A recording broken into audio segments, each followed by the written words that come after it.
Hi everybody, this is Maureen Wong for YourNextStamp.com. Today we're going to be making this super fun shadow box card, and you can see that it folds down flat for mailing, but when your recipient gets it, they just pop it up like this, and it can actually stand on a table all by itself.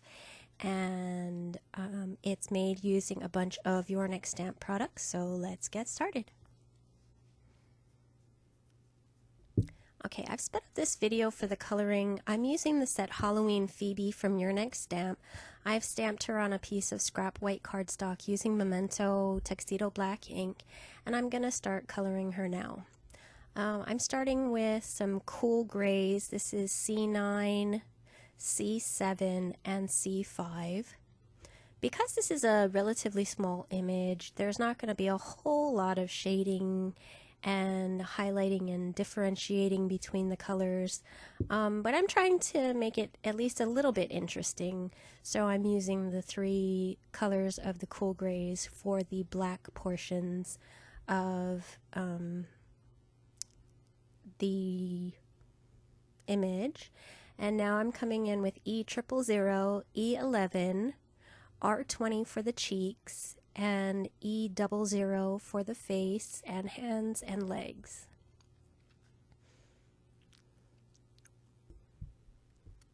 Okay, and next up I'm going to do some purple on her, and for this color bunch I'm using V28, V25, and V22. And again, like I said, it's such a small image. There's not that much color variation, but I'm trying to make it at least a little bit interesting and not just coloring it with one color and making it sort of flat. I want to give it just a little bit of life. And I forgot to do the cape earlier, and sorry, my camera just died right there, but I finished coloring the cape. Then I came in with E55 and 51 for the broom. And now for her hair, I'm sorry my hand is in the way, but that's just the way I color with the flicking towards me, and I'm using E27, E25, and E23. And I'm not doing a super good job. She's got kind of weird hair, so I did the best that I could with that hair. You might be able to do a better job. And then I'm going to tape the matching die in place and cut her out with my die cut machine.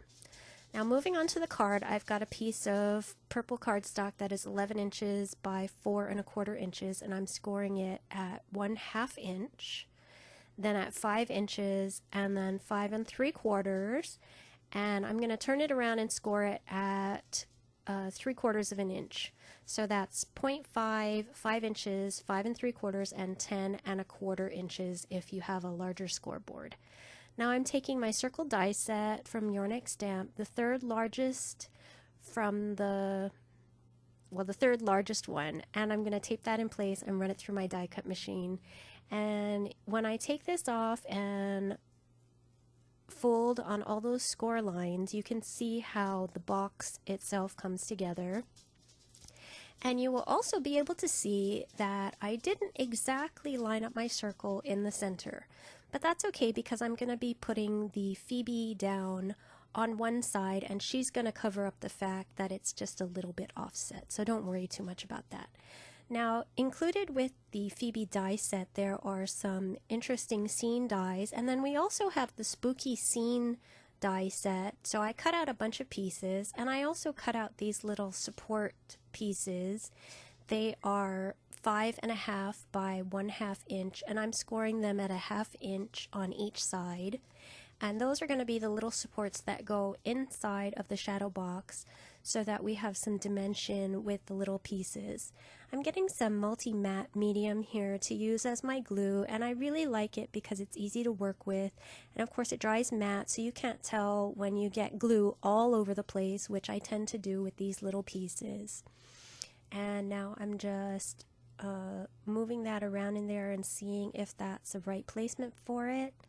And now I'm going to put some matte medium on the back of my tree and stick that down. And you can see that I am getting that adhesive everywhere, but it's going to dry matte and you'll never know that I made a mess.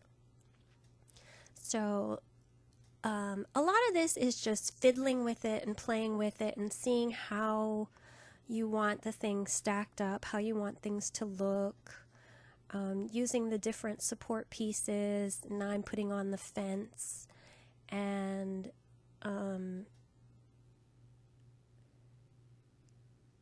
I'm gonna go ahead and take these other little fence pieces, and they have some little bits stuck inside them, so I'm taking those out. So excuse me for just a moment while I clean out those pieces. And you can use some fancy tools, but I find that just using my fingers works the best.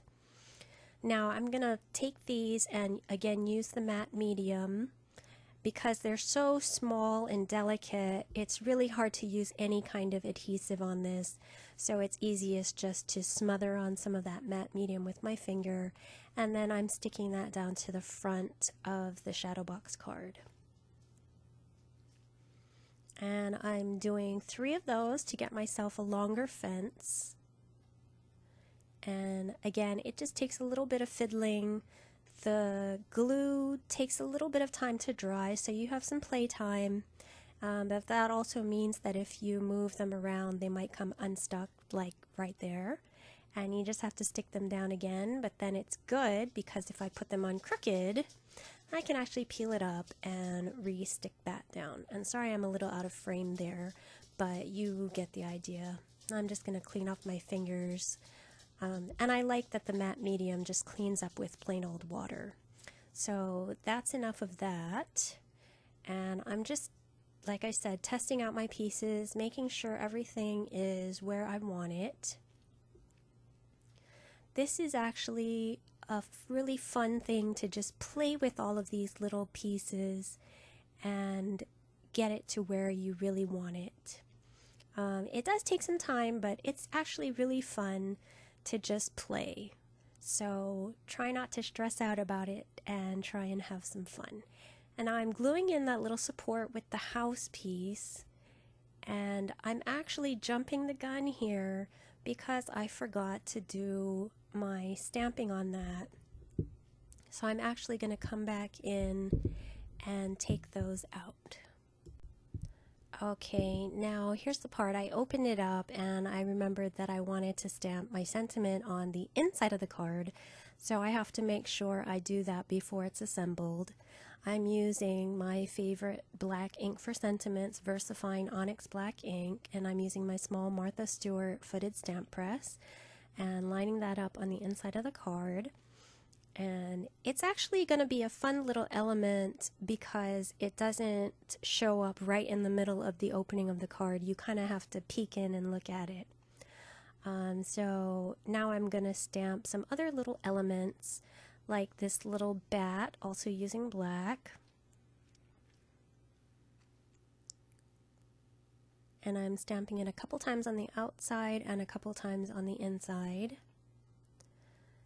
And then I'm gonna switch that out, and I'm actually going to get a different ink pad.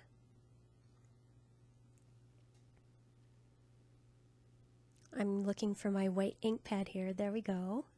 And I'm gonna take the 3 little stars from the set, and I'm gonna put them in a little cluster on my block and stamp them several times on the front, and then let's see, several times on the inside as well. And that's just to give it a little interest and a little bit more to the scene. So now that all my stamping is done, I can actually start assembling my card. And I realized that my support with the house is a little bit too tall, so I cut off about half of each of the little tabs. And now I'm going to stick that house support to the fence support. And I hope this is all making sense. The supports just go inside. They're glued in to the inside of the box.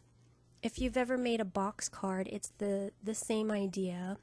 You have these little support pieces with tabs that go down the sides and hold in your pieces at different levels inside of your shadow box card. And now I'm gluing the supports on the side so that I can actually stick them to my box. So, like I said before, this is a liquid glue, so it takes some time to set up. It's not going to grab right away. So you have some time to play with it and move it around to make sure you have it exactly where you want everything. And I noticed that my support there was a little bit crooked, so I had to move that around. And then I'm also closing the top to make sure that what I'm seeing through the window opening is actually what I want it to look like. Now I'm going to close up the box, and how I do that is I actually shut it flat because you want to make sure that it closes absolutely flat. So I'm just shutting that down onto the flap, and then it'll pop up because you did all your measurements correctly, hopefully, and you see that is the finished box. And now I'm just going to attach my little witch Phoebe with some pop dots, and then my card is done. So I hope you like this idea, and if you try it out, please let us know so that we can come and look at your projects. And we hope to see you over at yournextstamp.com for these and many other fun products. Thank you very much for watching.